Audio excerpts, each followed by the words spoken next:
The engine got louder as the yacht pulled away from me. I was already in the water, screaming, arms burning, swallowing salt with every wave. The yacht was enormous, white, and moving away fast. Too fast for this to be a mistake. People stood at the railing watching. Some were laughing. Preston Hale, president of Oceanic Premier Charter Group, lifted his sunglasses and looked directly at me. He shrugged, slow and deliberate, like I was something he had already decided to forget. Then he turned his back. The radio they gave me crackled once and went completely silent. Of course it was. The sun was dropping toward the horizon. The water was cold and getting colder. My legs were getting heavy and my lungs hurt from screaming. This was not an accident. I knew that clearly now. This was a punishment, carefully planned and delivered in front of witnesses. My name is Claire Whitmore. 3 hours earlier, I had been the operations director of one of the most respected private charter fleets in the world. I had spent 6 years building that company's reputation, route by route, crew by crew, contract by contract. They left me in the open Atlantic because I refused to sign a lie. That was a mistake. Theirs, not mine. To understand how I ended up in that water, you have to go back 6 years. I grew up in a small town in Ohio. My father was a mechanic. My mother worked as a school secretary. We were not wealthy. We were not connected to anyone powerful. What we had was discipline, the kind that wakes you up early, keeps you focused, and makes you check your work twice before you move on. I studied maritime operations, graduated near the top of my class, and took a junior coordinator job at a small charter company in Florida. The business was struggling. Routes were inefficient. Crew scheduling was a mess. Nobody had bothered to fix either problem. I fixed both in my first year. By year 3, the company had its first international booking. By year 4, we had 3. At 29, I was promoted to operations director. The company was called Oceanic Premier Charter Group. Its founder, Bernard Hale, was a quiet, careful man who had built the business from nothing. He trusted his people. He listened when they spoke. He gave credit where it was due. Then Bernard's health declined. He stepped back. He handed everything to his son, Preston. That is where the trouble began. Preston Hale arrived like a storm, loud, confident, and looking to rearrange everything. He was 41 years old. He wore expensive suits and spoke like he had spent his whole life being told he was brilliant. He had his father's name and his father's company, but none of his father's patience.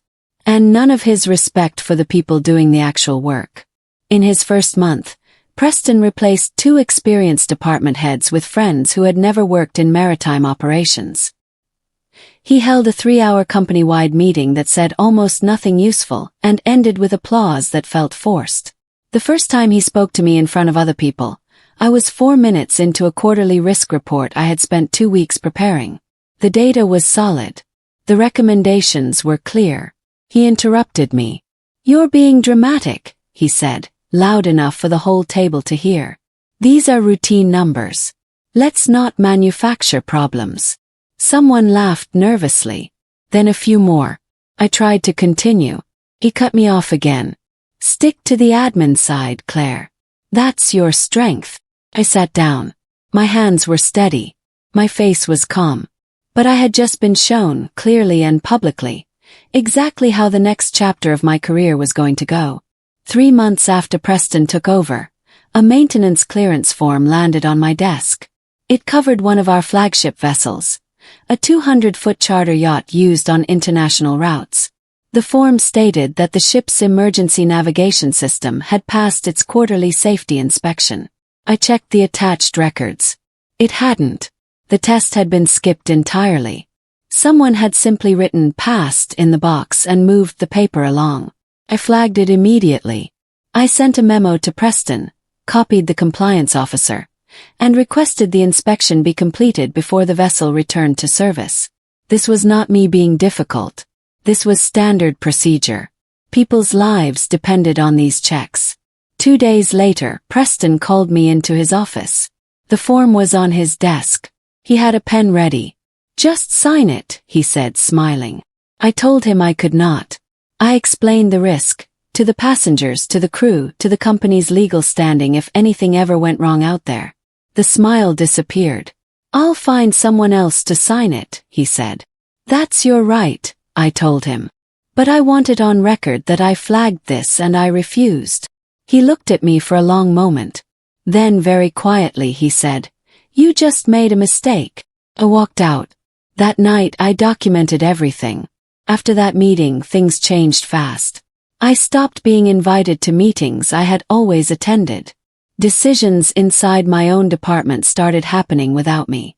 My team, 4 people I had trained and worked alongside for years, began getting reassigned one by one. Each time, Preston's office gave a different reason: restructuring, workflow adjustments, operational efficiency. I knew what was really happening. He was taking away my tools so I couldn't do my job. Then he would blame me for not doing it. People I had known for years started avoiding eye contact in the hallways. A logistics coordinator named Owen, someone I had personally recommended for his role, walked past me 3 times in 1 week without speaking. A colleague named Petra stopped sitting near me at company lunches.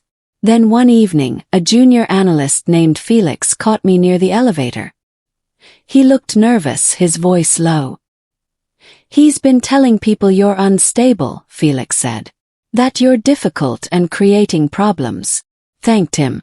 I went to my car and sat in the parking lot for a long time without moving. I was not unstable.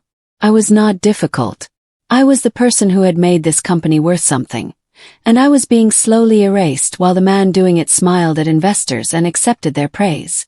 4 weeks later, an email appeared in my inbox from Preston's assistant. I was required to attend an international fleet showcase. The event would take place aboard one of our largest charter yachts, a 3-day voyage in the Atlantic designed to impress major investors and potential business partners. My attendance was listed as mandatory. There was no explanation, no department briefing, no meeting to prepare. I asked Preston's assistant what my role would be. She sent back 2 words: "Just attend." Something about it felt wrong immediately. I had not been included in any planning meetings for this event. I had not been consulted on the logistics. I was being told to show up with no defined purpose, which in my experience only ever meant one thing. Someone wanted me in a specific place for reasons that had nothing to do with my job. I almost declined. I drafted a message saying I was unavailable. Then I stopped. If I didn't go, they would use my absence against me. They would say I was avoiding responsibility, refusing to support the company, being difficult again. I had no clean way out. So I packed my bag and I showed up. Just like I always had. Just like they knew I would. From the moment I stepped aboard, something felt off. Crew members I had worked with for years barely looked at me. Conversations stopped when I walked into a room. 3 people I greeted in the first hour found reasons to leave quickly. I had seen this behavior before. It was what happened when someone had been warned about you in advance. I tried to stay focused. I reviewed the route plans, checked in with the navigation team, and attempted to log a concern about one of the vessel's stabilizer systems. The crew member I spoke to nodded, said he would pass it on, and walked away. I checked back an hour later. Nothing had been logged. By the evening of the first day, I understood what was happening.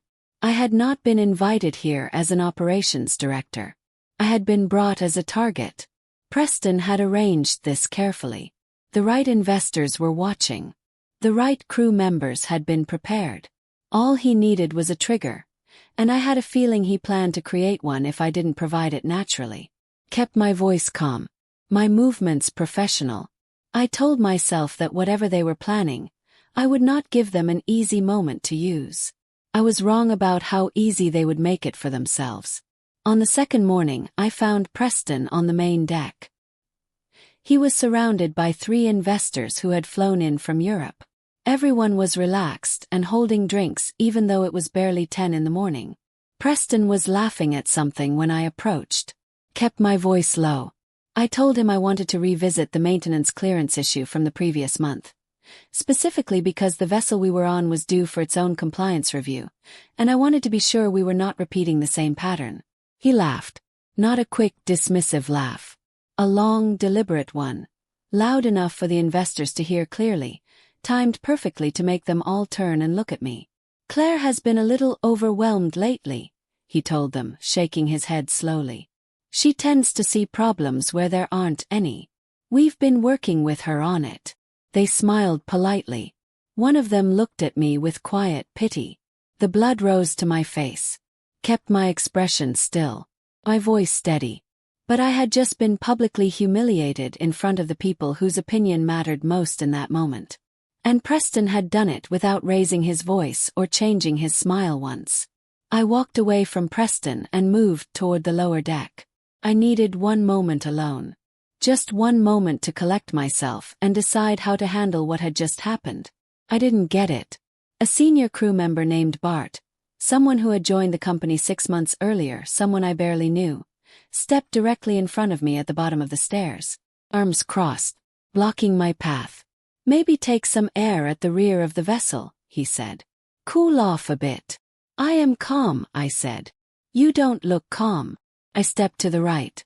He moved right. I stepped left. He moved left. I told him clearly to let me through. His expression did not change. Then Preston appeared at the top of the stairs with the investors visible behind him. All of them watching me try to get past a crew member who was deliberately blocking my way. You see what I mean, Preston said quietly, but not quietly enough. What happened next took only seconds. Voices got louder, not mine but others crowding close. A hand closed around my arm. Twisted away. Someone stumbled. Bodies shifted.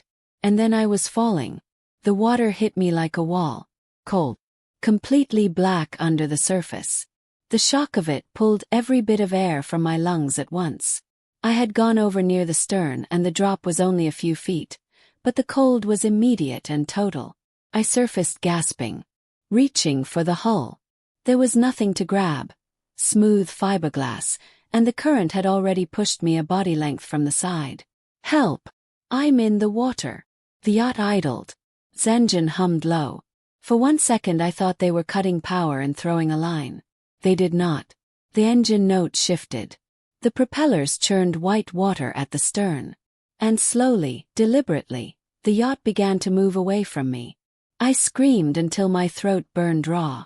I waved both arms above the surface. I watched the silhouettes at the railing grow smaller. One figure might have waved back. I couldn't be certain. The sun was already past its peak. The water was cold enough to make my feet feel numb within minutes. I was in the open Atlantic with a dead radio and no rescue coming. And somewhere behind the glass railing, Preston Hale had already turned back to his investors. I stopped screaming after a few minutes. Screaming used energy I could not afford. I switched to a survival float, back flat, arms out, letting the water hold my weight. I had learned it years ago in a maritime safety course and never thought I would actually need it. My instructor had said that calm was the only thing that kept people alive in open water.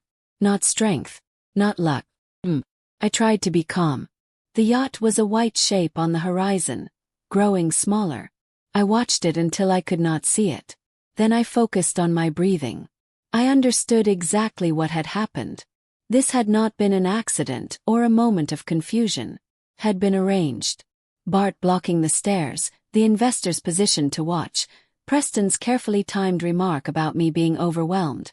All of it built toward one outcome. A moment that would look, to every witness on that deck, like an unstable employee had caused a scene and gone overboard. And now they were leaving me here. Not because they wanted me dead. They wanted me to surface somewhere cold and humiliated, unable to prove anything while they told the story first. I decided right there in the water that they would not get to keep that story. Time moved strangely. My muscles tired faster than expected. The cold was the real problem, not the exhaustion. Cold water pulls heat from your body steadily and quietly, and it does not announce when it is winning. I kept moving between the survival float and a slow side stroke to generate warmth. I focused on counting strokes rather than thinking about how far from shore I might be. At some point, the sky shifted from orange to deep purple. I guessed I had been in the water between 2 and 3 hours. Possibly more. Then I heard it. A low mechanical rumble, different from the sound of open water. I turned and saw a set of working lights about 400 meters to the north. Fishing vessel. Moving at a slow, steady pace in the growing dark. I waved with everything I had left, both arms as high above the surface as I could raise them. I shouted even though my voice was nearly gone. The light slowed, then stopped. A beam swept across the water. Found me. 20 minutes later, I was wrapped in a wool blanket on the deck of a Portuguese fishing vessel, being handed a hot drink by a man who did not speak much English. I was alive. And I was already planning. They took me to port in the Azores. A local medic checked me over. Mild hypothermia, nothing worse. They gave me dry clothes and let me use a phone. I did not call anyone from the company. Instead, I reached an old college friend named Jody who specialized in international maritime law. I told her what had happened. She listened carefully and told me to write down every detail I could remember before I slept. Every name, every time, every word spoken. I stayed up until almost 4 in the morning, filling pages in a small notebook. When I finally turned my phone on and let it connect, the messages were already waiting. A maritime industry blog had posted a story within hours of the incident. The headline read, "Executive disrupts high-profile charter event at sea." The article described an emotionally volatile director who had confronted senior leadership before going overboard. It quoted an unnamed company representative who called the situation an unfortunate result of ongoing behavioral concerns. They had written the story before I even reached shore. My stomach turned, but I was not surprised. I had told myself in the water that this was coming. The only thing that surprised me was how fast they had moved. I put the phone down, picked up my pen and kept writing. Back on the mainland, the silence was worse than the headlines. I called 3 former colleagues in the first 2 days. None answered. 2 sent short messages hours later, polite ways of saying they had been warned not to speak to me. I knew the pattern. I had just never had it aimed at me before. My company access card stopped working before I had even filed a formal grievance. A termination notice arrived by courier 4 days after I returned. The language was cold and precise. Abandonment of duties, conduct unbecoming, breach of professional standards. They had dated it to the morning of the incident. My professional profile started collecting messages from recruiters who had seen the story and were, quietly, withdrawing interest. I sat at my kitchen table and read through everything slowly. The termination letter. The articles. The compliance report they had apparently filed with the Maritime Authority, full of language chosen carefully to make me look dangerous and unfit. They had not just abandoned me in the ocean. In the days since, they had built a story so complete and so confident that anyone who heard it would never think to question it. I folded the letter and set it aside. They expected me to disappear quietly and let the story stand. I had other plans. I gave myself 1 full day to feel it. I sat at my window with coffee and let the anger move through me. I did not fight it. I let myself remember Preston's shrug on that deck. Bart blocking the stairs. The investors watching. The yacht moving away. I let all of it be as terrible as it actually was. Then the day was over. And I got to work. I opened my laptop and started with what I knew. I had 6 years of operational experience at Oceanic Premier Charter Group. I had been copied on financial summaries, compliance reports, and board briefings for most of that time. I had not deleted any of it. Everything I had legally received through normal business channels was sitting in a personal cloud archive. I started reading it all again. Not as an employee trying to keep the company running, but as an outside observer trying to understand what the company actually was. What I found was not good. Debt ratios that had climbed quietly over 18 months. Contracts signed at losses, disguised by creative accounting. A fleet that looked impressive in every presentation but was bleeding money at its core.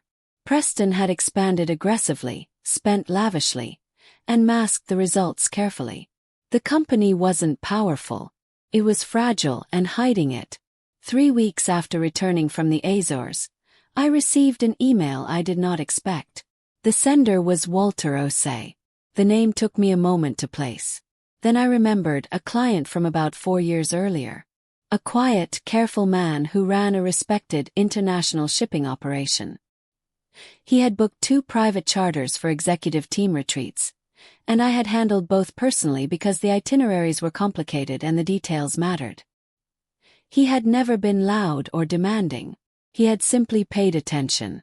He noticed things, competence, follow-through, the small corrections that prevented problems before they became visible. That kind of person notices when someone else like that gets treated badly. His email was short. He said he had seen the reports about the incident at sea. He said he was not interested in the version the company had published. He asked one question. Is the company as financially stable as they claim? I read that question 3 times. Then I wrote back carefully, referencing only publicly available documents, compliance filings, maritime authority reports, disclosed financials. But I assembled the picture clearly. The overexpansion, the debt, the contracts that did not add up. Walter replied within 2 hours. Can we meet in person? I wrote back one word. Yes. We met in Lisbon, at a quiet restaurant near the waterfront. Walter O'Say was exactly as I remembered. Unhurried, precise, and completely unimpressed by surface-level confidence. He asked questions slowly and listened to the full answer before moving to the next one. I brought a folder. Inside was nothing improper. Every page was either publicly available or had been legitimately shared with me during my time as operations director.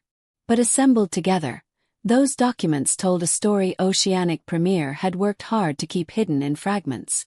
Debt secured against 3 vessels that had never been formally disclosed to investors. A maintenance liability rolled forward for 2 consecutive years. 2 compliance flags issued by the Maritime Authority and quietly settled without public resolution. And a set of international route contracts, signed during Bernard Hale's time, that Preston had been quietly allowing to expire. Those routes had been the most profitable part of the entire operation. Walter read through everything without expression. When he finished, he closed the folder and looked up. The fleet itself is worth significantly more than the people currently running it, he said. Yes, I said. It is. And you understand how to run that fleet. Better than anyone still in that company, I said. And I can prove every word of that. Walter did not make a decision that day in Lisbon. That was not how he operated. Over the following 3 weeks, he introduced me to 4 other people. 2 investors, a maritime legal specialist named Carla, and a financing consultant named Bryn. None of them were flashy. All of them were serious. They asked detailed questions, took careful notes, and did not rush toward any conclusion. In those meetings, I was not the wronged employee. I was the operational expert. I presented route projections, crew cost structures, compliance renewal timelines, and a clear plan for which contracts could be rebuilt and which should be exited cleanly. I had done this work quietly over weeks of long evenings, and it showed. At the end of the 3rd week, Carla laid a preliminary term sheet on the table. It outlined the structure of an acquisition offer for Oceanic Premier Charter Group. The offer would be made through a new holding company. My role, if the acquisition was successful, would be Chief Executive Officer. I looked at the document for a moment. Why me? Asked. Walter looked at me steadily. Because you built it the first time, he said. And because the people who benefited most from that work are exactly the ones who need to be removed from it. We moved carefully because we had to. An acquisition of a company that didn't yet know it was being targeted required patience above everything else. One wrong move, one document that found its way back to Preston's desk, and the whole thing would fall apart. He would find a way to stabilize long enough to make our purchase price impossible, or he would close a deal with another buyer before we could act. So we built the case quietly. Carla's team spent 6 weeks reviewing every available public filing related to Oceanic Premier. They identified 3 lender relationships under strain. One lender, a mid-sized European maritime finance house, had already internally flagged 2 covenant breaches. Carla reached out through proper channels to understand their timeline. Meanwhile, cracks were appearing from the outside. A scheduled dry dock for one of the company's vessels was postponed without explanation. 2 experienced captains handed in their resignations in the same month. A long-term client quietly cancelled 2 upcoming voyages. None of these things were catastrophic alone.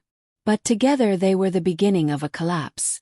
Preston was too focused on keeping the surface looking clean to notice what was cracking underneath. We noticed everything. By the 4th month, Preston had started noticing the problems too. He didn't know we were watching. But he could see the company was in trouble. His most reliable lender had gone quiet. A major client had pulled out of a long-term contract. His new department heads, hired because they were loyal, not competent, had made a string of expensive operational errors the company absorbed without disclosing.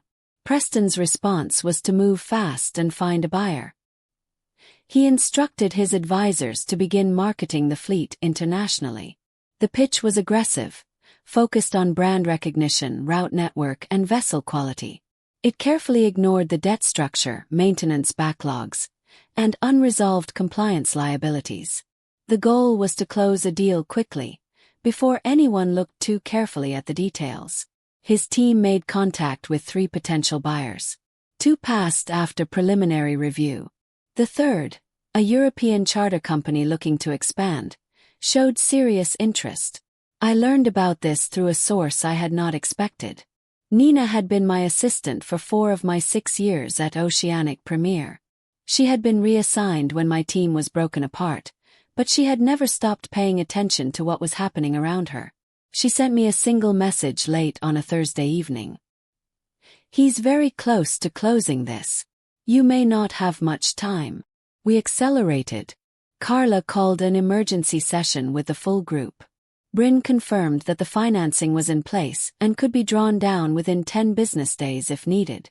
Walter made 2 calls I was not part of, and afterward told me simply that the key lender had agreed to pause any formal partnership discussions with Preston's team for 30 days while reviewing other options. That was exactly the breathing room we needed. Then something happened that changed everything. Captain Adler contacted me. He was one of the most experienced captains in the Oceanic Premier Fleet, a man who had sailed international routes for over 20 years and had a reputation for being completely immovable when it came to safety and ethics. Preston's legal team had asked him to sign a declaration confirming that the incident at sea had been the result of my erratic behavior, and that no crew member had acted improperly. He had refused to sign. More than that, he had been keeping records, detailed personal notes from the day of the voyage, crew briefings he had witnessed, a conversation he had personally overheard between Preston and Bart the morning of the incident, before we even left port. He sent me a document, 14 pages, every line signed and dated. We were no longer just acquiring a fleet. We had the truth on paper. Everything was ready. And then almost it wasn't. Carla called me Monday morning before I'd finished my coffee. Her voice was tight. "He thinks he's got the European group locked in. They've agreed to terms in principle. He's scheduling the final signing for Friday." Friday was 4 days away. I asked whether the full board had formally approved the sale. She went quiet. "Not yet. Conrad hasn't signed off." Conrad was the last holdout, a board member who had known Bernard Hale for 30 years and watched Preston dismantle everything Bernard built. Carla had an address for Conrad's Wednesday lunch within 2 hours. I met him at a small restaurant near the harbor.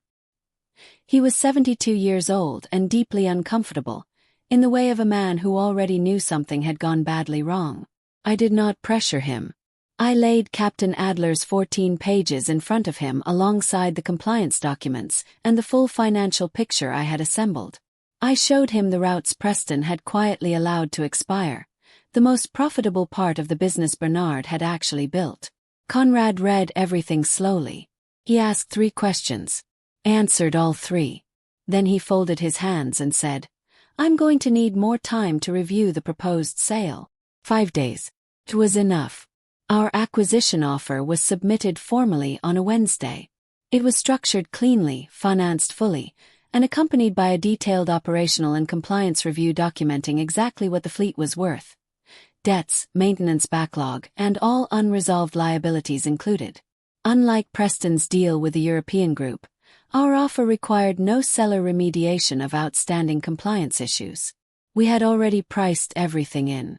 The board met on Thursday morning. Conrad presented both offers side by side. The comparison was not close. Preston's deal was higher in headline price, but it came with 3 unresolved compliance conditions that would cost more to fix than the difference between offers. Ours was lower, cleaner, and fully executable within 30 days. The board voted 6-2. Preston was notified by phone. He demanded an immediate meeting. The board agreed to see him Friday at 9 in the morning. Nobody told Preston who else would be in the room. He walked in at 9 sharp, jacket pressed, confident. He had clearly prepared for a negotiation. His advisor followed 2 steps behind with a leather folder. Preston scanned the room, the board members, the legal team, the faces around the table. Then his eyes landed on me. I was seated at the center of the table. I did not smile. I did not look away. The room went completely silent. Preston's expression shifted slowly. Confusion first, then calculation, then something much closer to fear. He looked at the board members for support. Most of them looked at the table. The 2 who had voted for his deal met his eyes briefly and then looked away. His advisor leaned in and whispered something. Preston shook his head. "What exactly is this?" he said. His voice was even, but only just. Carla introduced herself and her firm. She explained that she represented the acquiring group and that the board had authorized the transaction the previous day. She placed a copy of the signed agreement in front of him. Preston tried 3 different angles. He questioned the review process. He questioned Conrad's authority to request an extension. He suggested the timeline might make the agreement challengeable. The board's legal counsel responded to each point calmly and briefly. None of the challenges held. Then Carla placed Captain Adler's declaration on the table, 14 pages signed and dated, and noted that a copy had already been submitted formally to the Maritime Authority. She mentioned it was not directly part of the transaction, but that it was now a matter of official record. Preston stopped talking. He stood very still for a long moment. Then he picked up his folder and walked out. Nobody stopped him. Nobody called after him. The door closed. 3 weeks later, I stood on the deck of the fleet's lead vessel at sunrise. The ocean was flat and calm. The morning air smelled like salt and everything I had worked for before any of this went wrong. Behind me, the crew was assembled, many of them familiar faces. Owen had accepted his reinstatement. Felix came back the same week. Petra said yes before I finished the sentence. 12 other employees pushed out under Preston returned too. Captain Adler was at the helm. The Maritime Authority had completed its review of his declaration. Preston Hale was facing formal proceedings related to the falsified maintenance clearance and the Atlantic incident. His professional reputation, built on other people's work and held together with dishonesty, was gone. I had not done that to him. He had done it to himself. I had simply refused to disappear and let him keep the story. The company had a new name, new compliance systems, clean records, everything built the right way, the way it should have been from the start. I looked out at the water, the same Atlantic that had almost taken me, and felt something I hadn't felt in a long time. Ready.